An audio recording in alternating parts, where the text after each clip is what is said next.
Good morning, everyone. Welcome to the Thursday, July 11th edition of the MMAOB Daily podcast. I'm your host, as always, Adam Martin. I'll be taking you guys through the latest in the world of mixed martial arts. First and foremost, guys, follow me on Twitter at MMAdamMartin. This podcast is available at MMAOddsbaker.com and on our YouTube channel. Please like, share, and subscribe. Also, check me out at Sherdog.com, BJPenn.com, MMAnews.com, and MMArings.net. So, quite a bit to talk about today. PFL takes place tonight, so I'll be previewing that card. There are a couple of fight announcements to talk about. Retirement that's been made official, and another retirement that could possibly happen. So quite a bit to talk about. I'll get right into it. First and foremost, tonight, PFL 2019 Week 4 takes place. Kind of a funny name for the card. I wish they had better names for their events, but yeah, it looks like a pretty good card on paper. Nick Kalikas, my boss at MMA Oddspicker, actually opened some of the odds for this card, so you can go check them out. They're everywhere now. The odds are out there, pretty much all the books. I'm going to use best fight odds here and just pull them up. Okay, so let's just go through the card here. Give me 1 second. PFL Week 4 2019. Pretty good card, actually. There's some good fights on this card. So let's get right into it. 1 sec. By the way, there were a couple of weight misses I should mention before I get into the actual card. So, all right, let's just talk about those. Sarah Kaufman's fight has actually been canceled because her opponent, Roberto Samad, missed the weight limit by 0.6 pounds. So that's disappointing. But let's be honest here, Sarah Kaufman was going to smash this girl anyways. Sarah Kaufman is the most experienced fighter in that division, in that tournament. And I do expect her to face Kayla Harrison in the finals. So spoiler alert, I'm going to pick Kayla Harrison later. But yeah, Sarah Kaufman's going to go. She gets a walkover, so she's going to go on to the playoffs. And I think there was one other weight miss, if I'm not mistaken. 2 boats get scratched. Yes, Junkie has it right here. The other fight that was scratched was this guy, Zane Kabaka, excuse me. Yes, he came out of weight by missed weight by 0.8 pounds. So his fight's off with Andre Fiallo, who as well gets a walkover win, if I'm not mistaken. So yeah, it's very disappointing that happened. But, you know, weight misses do happen. And at least in PFL, like, they do punish the people that miss weight. And I'm glad these guys took their walkover wins because remember at the last card, Ronnie Marks missed weight and the opponent he fought ended up, I think, getting knocked out, right? So that can happen. Yeah, the guy got his points or whatever, but still, it's kind of dangerous to be like, all right, well, I'll just take my 3 points instead, you know, or go for the finish and try getting the full 6. Kind of dangerous. I'd rather just take the 3 points and move on, but that's what they chose to do. The other guy didn't. But yes, there's a few fights that were canceled, unfortunately. So let's get right into the actual card that's going to take place. Welterweight bout here. This is an interesting one, I guess. Could be. Magomed Karimov. This guy won the last tournament, so he's an absolute monster. He's taking on Chris Curtis here, veteran of the Contender Series. It's a good fight, but Magomed Karimov is actually a huge favorite right now. He's minus 485 at the books. Curtis is plus 350. I'm not surprised by that because this guy he's looked amazing in PFL. He's actually on a 10-fight win streak right now, or 9-fight win streak, I should say.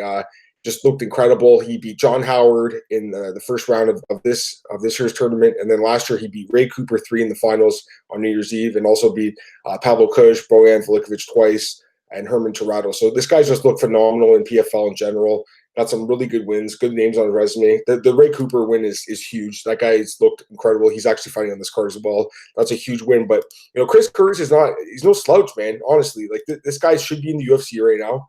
He is 31 years old. He's a little bit older for a prospect, but still a beast. I mean, this guy has some good wins on his resume as well.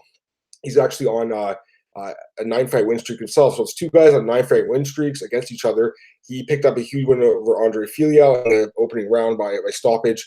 He also has wins over guys like Matt Dwyer and Will Santiago on CES, and also on the Contender Series, he beat Sean Lally by hook kick and punches.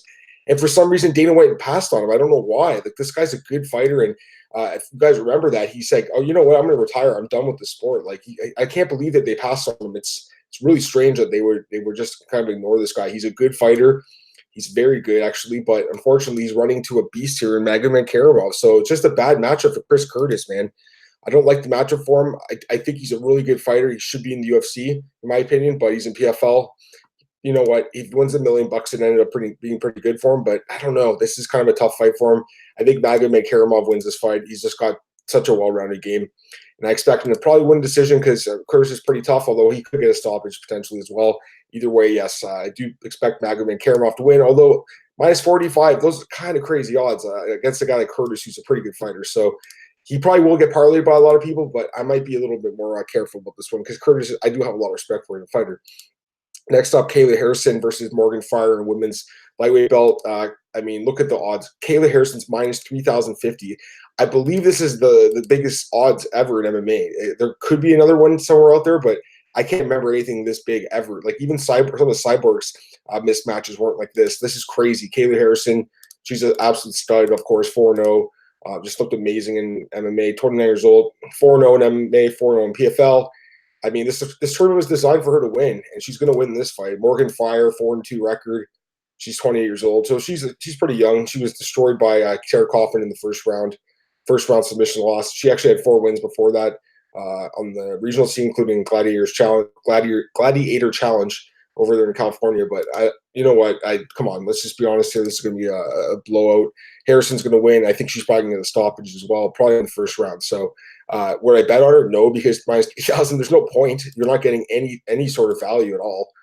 So just pass on this one, and you know, Harrison will win. There's just no point of putting her in a parlay because you don't get enough added value that it's going to be worth it. Just in case, like, who knows? Someone could get hurt in MMA and lose the fight. So to me, it's just worth just ignoring this one. What else? Next up, John Howard versus Ray Cooper third. You know, I like this fight. I like Ray Cooper the third a lot. Guys looked incredible. 18-6 record. Another one of these Hawaiian guys that are just absolute monsters now. 26 years old. He really opened some eyes in the PFL tournament last year. He beat Jake Shields twice by knockout, which is, to me, is a very, very big win. I mean, Jake Shields, I have a lot of respect for as a fighter. He's a tough guy to finish. The fact this guy knocked him out twice in like 3 months is incredible. He also beat Henderson Ferreira and Pavel Kush before losing to Magomed Karamov in the finals. And then this year he beat Zain Kamaka by rear naked choke. So he's just improving his game, rounding out his game a little bit. He's not just a puncher. He can also finish guys on the ground as well. I think he's just a really good fighter, man. So I have a lot of respect for Ray Cooper. And then he takes on John Howard here, 27-15-1. John Howard, longtime veteran in the sport, 36 years old now. He's getting up there in age, and honestly, like, I remember when Tim Means knocked him out in the UFC, I thought he was done. He had been knocked out a bunch of times, and somehow he still managed to hang on and actually win a couple fights. In PFL, he's actually 2-2-1. So good for John Howard, man. He's won a couple fights. He beat Eddie Gordon. He beat Gassan and Malatov. Those aren't bad wins. But he was also lost to Bruno Santos and Magomed Karamov, and had a draw with Lewis Taylor. The Magomed Karamov loss was definitely disappointing. Got submitted. That was earlier this season. And I feel like that's just going to be kind of how this fight plays out. I think it's finished too by Ray Cooper 3. The odds are crazy. Ray Cooper 3 minus 675, John Howard plus 450. So I'm sure people will be tempted to take John Howard. I just don't see him having a chance in this fight. I think Ray Cooper 3 wins, and it's another mismatch on this card because I expect him to probably win in the first round by TKO or by submission. Next up, let's see. Oh, another welterweight bout. Sadabusi versus Glaico Franca. So this one's an interesting fight, actually. The odds for this one are Franca at minus 350 and C at plus 260. They've pretty much been steamed up because the odds opened a lot closer than that. So the C guy, he's actually he's 2-2 in PFL. He beat Chao Magalhaes last year, beat David Michaud by body kick in 17 seconds this season, which was really impressive. Lost to Bruno Santos and Busiapin Magomedov. He also has a draw against Bruno Santos. He's actually 2-2-1 in PFL. We know some of those draws are a little funny in PFL. So, he's 33 years old, but this guy's not that bad, I don't think. I think he's got a little bit of potential. He's got a bunch of knockouts on his resume, a couple by kick too. So he's definitely an interesting guy here, taking on Glaico Franca, a former UFC fighter, 20-5 record, 28 years old. He's in his prime right now. He was in the UFC back in the Ultimate Fighter Season 4. He actually he beat Fernando Bruno in his UFC debut after the show, and then he went on to lose to James Vick and Gregor Gillespie. There's 2 brutal matchups for this guy. I feel bad for him. He got just terrible matchups in his first 2 UFC fights for some reason. Not 100% sure why they gave him such hard matchups, but yes, he had some tough fights, and then since then he's lost. Actually he hasn't lost since then. He's won 7 straight fights, including a win over Takeshi Sato, former UFC fighter, in Pancrase. And in his Actually, sorry, Saito was actually in the UFC now. What am I talking about? He's in the UFC now. He actually got signed after this fight. So this guy could easily be back in the UFC. For some reason, they chose to pass on him again. He went and beat Gazmat Kiramagomedov in the first round. Franca is a clear favorite in this fight, but I don't think you can sleep on C completely. I don't know. Like, to me, this one's kind of a pass. I'm not sure if it's worth betting on personally. I mean, Franca probably does win, but this guy C looked really good against Dave Michaud, who I think is pretty tough, and he knocked him out in 17 seconds. So, yeah, Franca probably wins, but 350, I don't know if I'd be running to the window to bet on that one. Next up, we have another welterweight bout, Henderson Ferreira against Dave Michaud. So, Dave Michaud, I just spoke about, 15-5 record. He's 0-1 in PFL. He lost to Sabadou C. Before that, had won 4 straight fights. Another guy who used to be in the UFC. He beat Garrett Whiteley in the UFC, but lost to Li Jingliang and Olivier Aubin-Mercier. Kind of a journeyman in some ways. He's not a bad fighter though. He trains at. He used to be at the lab anyways, but he's got some good training in, and he's got a lot of finishes actually in his resume. I think he was the kind of a guy that used to grind fights out, but he's finished quite a bit lately. I think he's a pretty durable guy, and then takes on Freya here, 14-2-1. He's coming off back-to-back wins over Rick Story and Bojan Velikovic at PFL.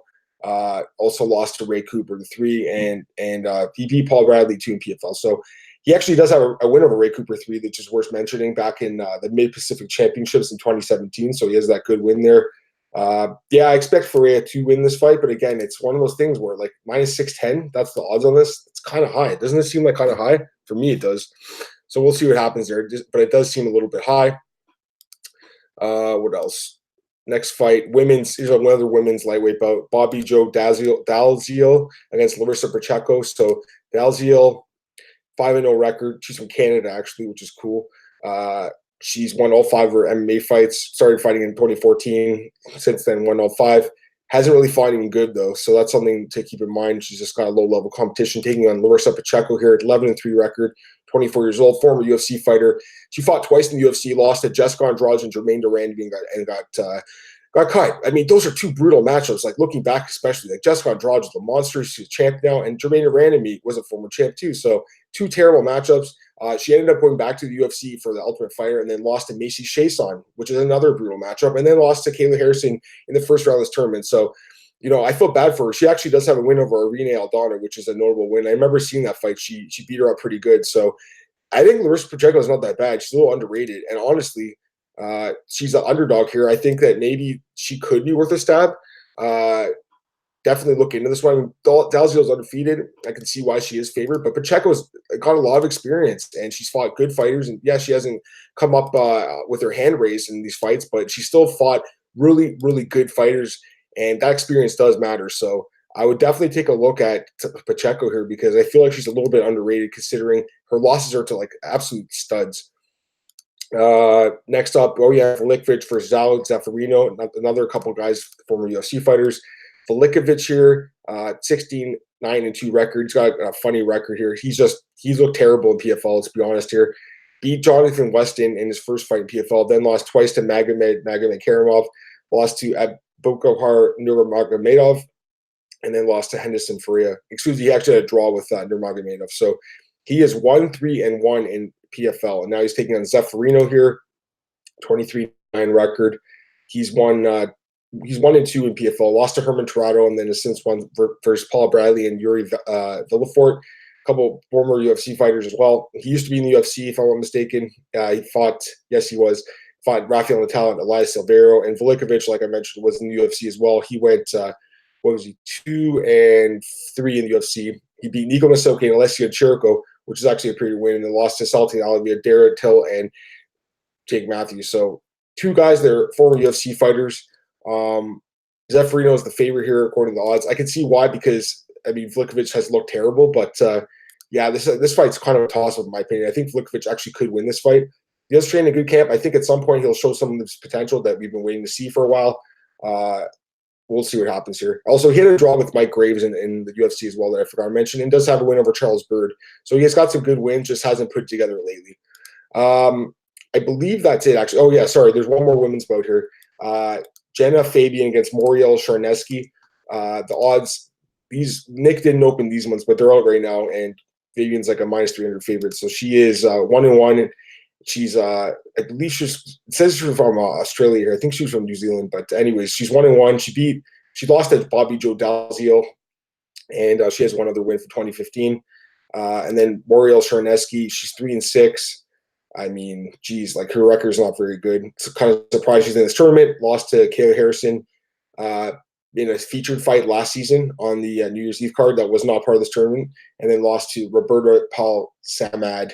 That's the girl that missed weight against Sarah Kaufman in the first round. So I don't know, like she's just 3-6, not very good. I can see why Fabian's the favorite here. But again, who knows? This is kind of a low-level women's MMA fight, so really, you never know here. And yes, Fabian actually is from New Zealand, but I believe she might train in Australia right now. So that's for the PFL. Should be a decent card, I'm guessing. I think the main card actually looks pretty good. Some of the prelims maybe not as good, but the main card looks pretty decent. So I'll try to check some of it out. But yeah, it's crazy that some of these fighters miss weight, especially in the women's lightweight division. You don't see that very often. So that's unfortunate here, but that happens. All right, cool.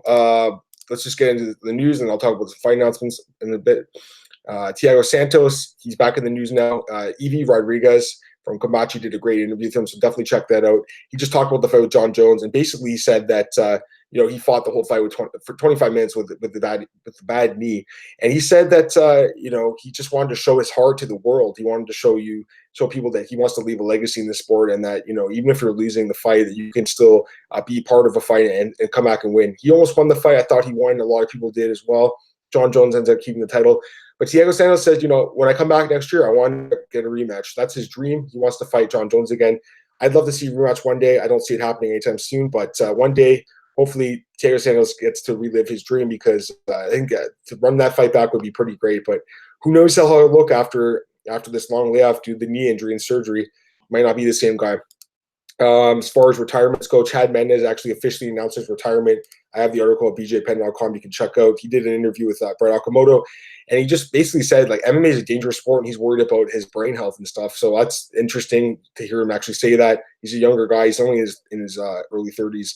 Decided to walk away from the sport with his wits intact. Doesn't want to be like Chuck Liddell or any of these guys that ended up getting really hurt. So good for Chad Mendes for stepping away at the right time. But yeah, definitely, he leaves somewhat of a legacy, I guess, in the featherweight division. He was one of the best guys in the world, but pretty much always the bridesmaid. Not as good as Jose Aldo, usually the number 2 guy in that division. Then he got knocked out by Conor McGregor, Frankie Edgar, and his last fight, Alexander Volkanovski, which ended up being his last fight of his career. So great career by Chad Mendes, but that's it for him. And Gilbert Melendez also is hinting at retirement. He's lost 5 straight fights. He's 1-6 in the UFC. It's sad to see him kind of go out like this. I mean, at least he's not getting finished and knocked out in brutal fashion, but he's just not competitive in his fights anymore. And it seems like all the wars have taken a toll on him, especially that Diego Sanchez fight, which was fight of the year in 2013. Hell of a fight, and just taking a toll on his body, that war. Great fighter at one point. He was, I think newer fans don't realize how good he was. At one point in time, he was probably the best lightweight in the world. But, it's unfortunate that his career's kind of turned this way. And, Bellator signed him as a restricted free agent a couple of years ago. He signed an offer sheet with him. He ended up getting matched by the UFC, went back. I kind of feel like the UFC kind of regrets that now, because they're paying him a lot of money still, and he's not really putting up good fights for them. But it is what it is. So great career by Gilbert Melendez. I'm glad he ended up getting paid, because, he probably was underpaid early in his career. But, it is probably time for him to hang it up. I just don't see why he'd come back coming off 5 straight losses, and he's just not competitive. Arnold Allen picked him apart, and at this point, it's like, who would he beat at featherweight? I'm not too sure. I mean, maybe there's someone at the bottom of the division that he could beat. I don't really know. As far as fight announcements go, there are a couple today to talk about. In UFC, they've announced a fight here that it's a fun fight, but I just don't get it. Elizeu Zaleski dos Santos is going to be taking on Li Jingliang. Like, you thought this guy, dos Santos, would be getting a much bigger fight. I remember seeing him at UFC 237 back in Brazil. He's part of the Q&A session with Thiago Santos and a couple other guys. He was like, I want to get a top 10 guy or something. He's won 7 straight fights. He's actually 7-1 in the UFC, coming off a submission win over Curtis Milner. He's looked incredible. And for some reason, he's fighting Li Jingliang. Like, it's a fun fight. Li Jingliang is a good fighter. He's from China, so he's getting a bit of a showcase here. But I don't know. Like, I thought that the Santos would get a top 10 or 15 guy. It looks like those guys are ducking him. I don't blame them, because he's tough, but Jingliang, he's a good fighter. He's won 6 of his last 7 fights. You knocked out David Zawada in his last fight by body kick. I just don't like this matchup for him here. I think Santos is just such a good fighter. He should be ranked right now, and he should be fighting a top 10 guy, but apparently no one wants to fight him. Give me DeSantos in this fight. He should be a big favorite to win. And Bellator actually announced the opening round. Well, they haven't announced the opening round, but they announced the first fight of the opening round of their featherweight tournament coming up in September. And it's a good one. It's a good one, guys. Patricio Pitbull taking on Juan Archuleta. I'm surprised they did do this matchup because, both guys are – okay, first off, Pitbull's a champ, and Archuleta is probably the top contender. So I'm a little surprised this matchup's happening. I also thought Archuleta was going to go to Ryzen and fight Horiguchi, but this is the fight that's happening. So Pitbull, amazing fighter, 29-4 record. He is 17-4 in Bellator. He just knocked out Michael Chandler. He's on a 4-fight win streak. I think the win over Chandler showed that this guy is the best Bellator fighter of all time. He's pretty much a homegrown talent. He's been fighting Brazil early in his career, but pretty much since then, since 2009, he's been in Bellator for 10 years now, which is crazy. Just looked incredible fighter. With some great wins in his career, the lightweight and featherweight champ at Bellator. And now he takes on Juan Archuleta, who is an excellent fighter himself. And I'm surprised that they did this matchup because Juan Archuleta, 23-1 record, and he's won 18 fights in a row. So it's very strange they would do this fight. He's looked amazing in Bellator, 5 straight wins. Just knocked out Eduardo Dantes. Don't get me wrong, this is an exciting fight, but you thought that these guys maybe would meet in the finals or something. Although I guess they think A.J. McKee might go to the finals in this tournament. We'll see what happens. But yeah, you have to favor Pitbull because he's the double champ in Bellator, but don't sleep on Archuleta. This guy's a monster too, and this should be a really good fight. Although, again, I'm a little surprised they did this in the opening round. Anyways, that's it for today, guys. I'll be back tomorrow talking about whatever happened in PFL and also previewing the Bellator card this weekend and just some final notes on UFC. I appreciate you guys joining me again, as always. So follow me on Twitter at MMAOB. This podcast is available, as always, at MMAOddsbreaker.com and on our YouTube channel. Please like, share, and subscribe. Check me out at MMAOddsbreaker.com. I should mention I have my PFL opening odds, Bellator opening odds, UFC opening odds, and also the main event preview for Dermandy versus Ladd. Over at Sherdog.com, my prime picks are there. BJPen.com, a couple news articles again. MMAnews.com, I have a preview for Bellator as well. So if you can't check the podcast out tomorrow, just read the article. And then MMA Rings.net, I'll have something for the UFC card. So check all that stuff out, guys. I appreciate you tuning in as always. Enjoy PFL tonight, and I'll be back tomorrow morning to recap it and talk about the latest news in the world of mixed martial arts. Have a great day, guys.